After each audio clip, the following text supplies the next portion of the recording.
Ça me rappelle de mauvais souvenirs là. Faire tout tomber là. Aujourd'hui, nous allons réaliser une recette japonaise et cette fois-ci, ce sera des dango. Pour ceux qui ne savent pas ce que c'est ça. Et cette fois-ci, j'ai une balance. Ok, 50 g de farine de riz blanc. Alors, ah mais il faut mettre des piles, j'ai oublié. Il y a déjà des piles ou pas? Il n'y a pas de piles. Ah purée. Oh, il faut un tournevis pour ouvrir le truc. Non, mais... On va faire à l'œil, ok? 50 g.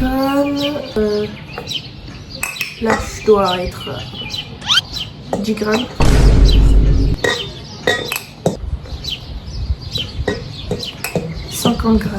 C'est ça 50 g, non? Bon, on est plus ou moins à 50 g. Je vais réduire le sucre, je vais en mettre 3 cuillères à soupe. Ça me paraît beaucoup, 5.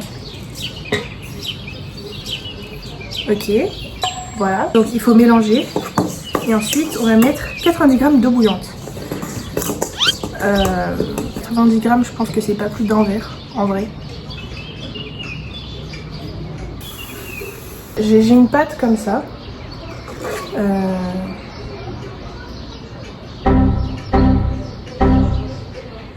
Elle colle un peu trop là. On va rajouter un peu de farine de riz blanc.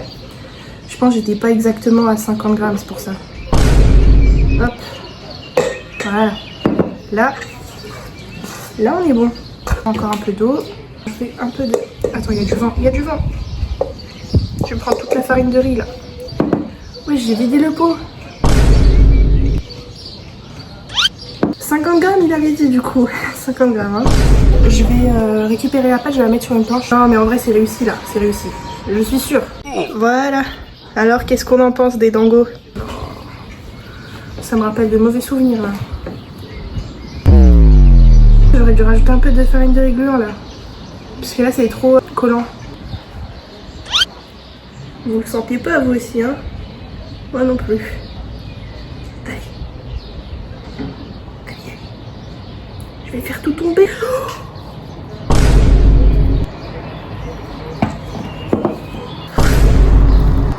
Je vais la remettre dans le bol parce que dans le bol il y avait de la farine. Et en fait là ma pâte elle est trop... je sais pas pourquoi je l'ai mis sur une planche à découper en fait. Va savoir. C'était très bien dans le bol. Mais en fait c'est obligé que je fasse des trucs bizarres comme ça parce que sinon c'est pas cochon. Sinon c'est pas cauchemar en cuisine. Obtenir une pâte facile à modeler. Quand on apprend à faire des dango, on dit que la pâte doit avoir la texture d'un lobe d'oreille. Ensuite je forme des boules de taille égale, j'en fais environ... Ok, je vois. Je vois pas du tout, c'est pas grave. Voilà ma pâte. Et en vrai c'est un lobe d'oreille, non? Ça colle. Je vais rajouter encore de la farine de riz blanc. De base il avait dit 50 g. Pourquoi j'ai vidé tout mon pot moi? J'ai dû mettre trop d'eau peut-être. Bon, comment je fais là? Je sais pas, j'ai pas trop compris en fait. Purée, ça me rappelle les mochis. Je sens que ça va pas bien se passer. C'est en train de me tendre cette histoire. Oh purée, j'en ai par terre.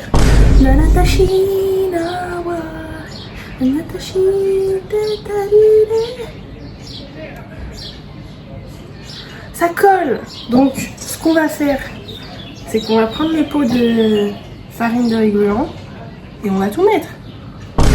Voilà. Vous avez vu la pâte?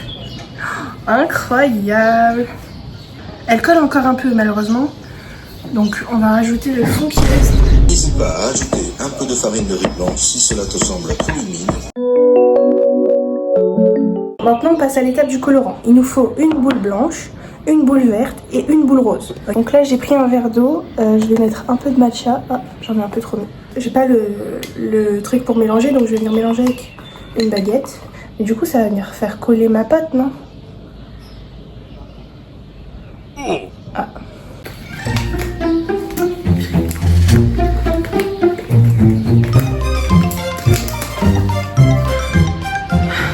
Heureusement que je suis pas chirurgienne parce que là... C'était peut-être la main gauche. Ah oui, et là ça rentre beaucoup plus facilement.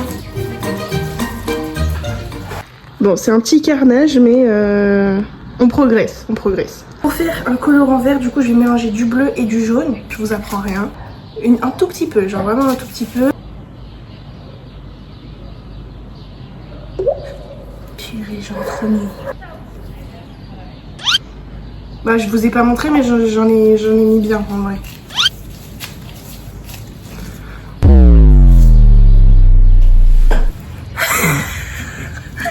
Bon appétit. Ouais vas-y, j'aurais dû faire des dangos blancs en fait. Je vais pas faire de colorant pour les autres, hein, je vous le dis. Du coup je vais laisser mes petits boudins reposer et je reprends après. Me revoilà. Attendez, je vais éternuer. Là c'est cool parce que la pâte elle colle plus du tout. Je coupe grossièrement. Hop. Voilà. Je vais faire ça pour tout le truc.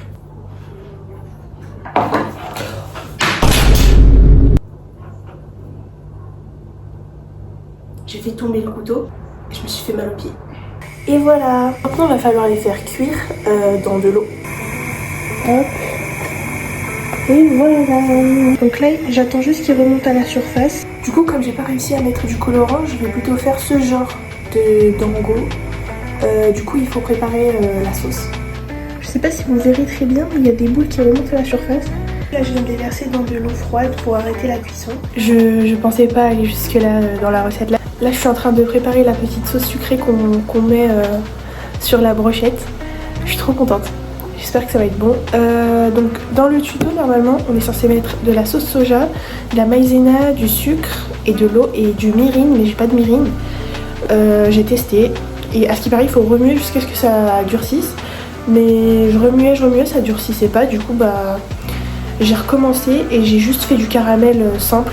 Ça va bientôt être du caramel, mais vous en pensez quoi? Ça va la texture ou... Donc là je sors les petites boulettes dans une assiette. Regardez-moi ça. Oh mais c'est trop bien.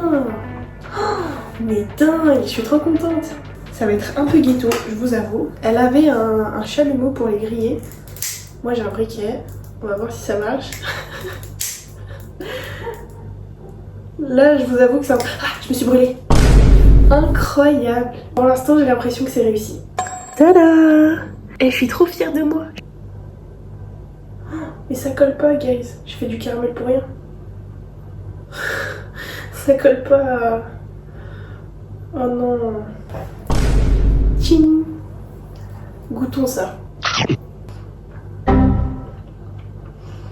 Oh le caramel. Je vais abîmer mes dents comme ça là. Je pense que je préférerais sans caramel. Donc là je vais regoûter sans le caramel.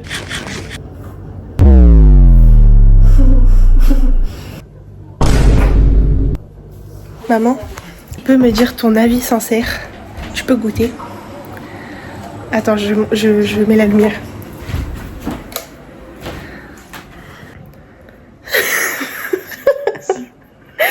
T'aimes pas? Elle a dit elle aimait trop. Là on dirait juste que je mange de la pâte cuite quoi. Est-ce qu'un jour je vais vraiment réussir une recette? On se revoit très vite pour une prochaine vidéo. Prenez soin de vous. Bisous bisous.